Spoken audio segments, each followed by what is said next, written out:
विमल वंश यहु अनुचित एकु, बंधु बिहाई बड़े ही अभिषेकु। प्रभु सप्रेम पछितानि सुहाई, हरऊ भगत मन कै कुटिलाई। अर्थात पर इस निर्मल वंश में यही एक अनुचित बात हो रही है कि और सब भाइयों को छोड़कर राजाभिषेक एक बड़े का ही मेरा ही होता है। तुलसीदास जी कहते हैं कि प्रभु श्री रामचंद्र जी का यह सुंदर प्रेमपूर्ण पछतावा भक्तों के मन की कुटिलता को हरण करे।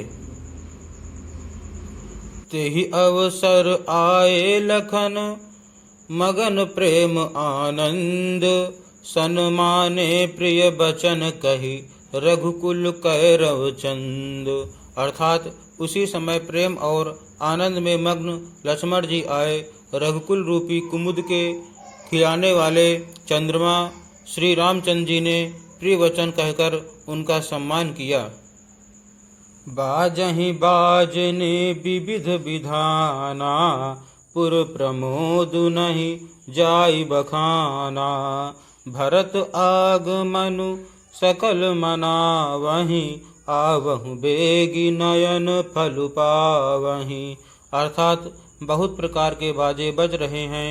नगर के अतिशय आनंद का वर्णन नहीं हो सकता।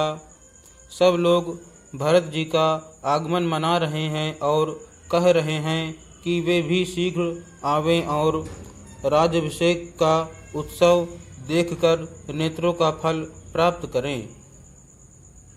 हाट बाट घर गली अथाई, कहीं परस पर लोग लुगाई। काली लगन भली केतिक बारा, पूजि विधि अभिलाषु हमारा। अर्थात बाजार, रास्ते, घर, गली और चबूतरों पर जहाँ तहाँ पुरुष और स्त्री आपस में यही कहते हैं कि कल वह शुभ लग्न मुहूर्त कितने समय है जब विधाता हमारी अभिलाषा पूरी करेंगे। कनक सिंहासन सिय समेता, बैठहि राम होई चित चेता। सकल कहीं कब होई काली, विघन मनावहि देव कुचाली। अर्थात जब सीता जी सहित श्री रामचंद्र जी स्वर्ण के सिंहासन पर विराजेंगे और हमारा मन चीता होगा, मना कामना पूरी होगी।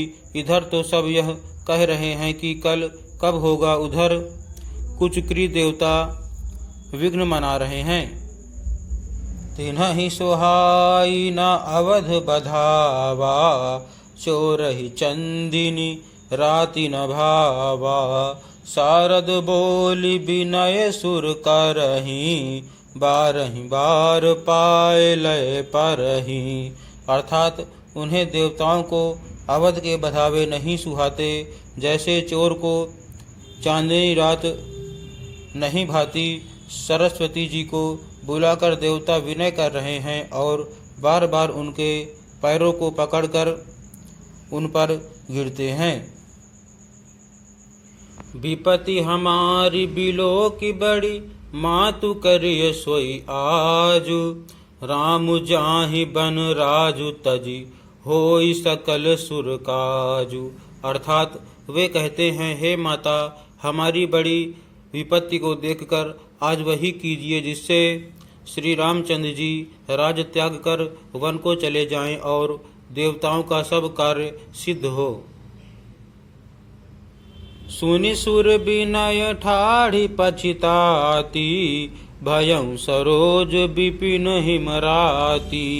देखि देव पुनि कहीं निहोरी, मातु तो ही नहीं थोरी उखोरी।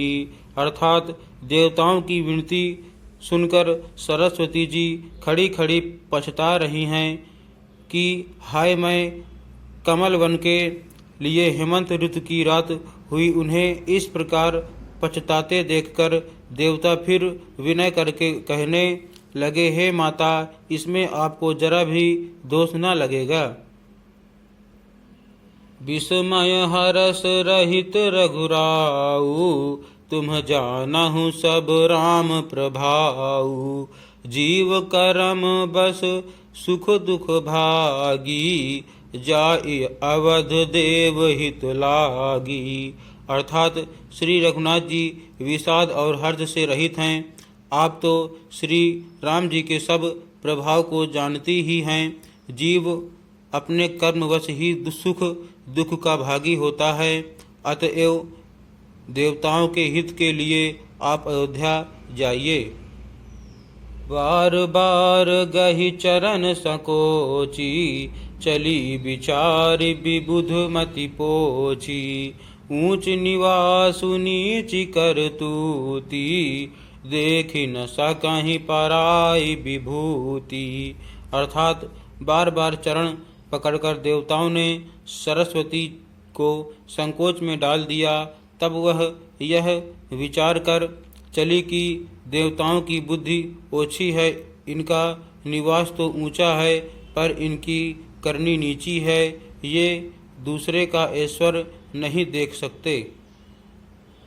आगिल काजु विचारि बहोरी, करिहहि चाह कुशल कवि मोरी। हरसि हृदय दशरथपुर आई, जनुग्रह दशा दुसह दुखदाई। अर्थात परंतु आगे के काम का विचार करके श्री राम जी के वन जाने से राक्षसों का वध होगा, जिससे सारा जगत सुखी हो जाएगा। चतुर कवि श्री राम जी के वनवास के चरित्रों का वर्णन करने के लिए मेरी चाह कामना करेंगे। ऐसा विचार कर सरस्वती हृदय में हर्षित होकर दशरथ जी की पुरी अयोध्या में आई, मानो दुसह दुख देने वाली कोई ग्रह दशा आई हो। नाम मंथरा मंदमति, चेरी कैकई केरी। अजस पेटारी ताहि करी, गई गिरा मति फेरी। अर्थात मंथरा नाम की कैकेयी की एक मंद बुद्धि दासी थी। उसे अपयश की पिटारी बनाकर सरस्वती उसकी बुद्धि को फेर कर चली गईं।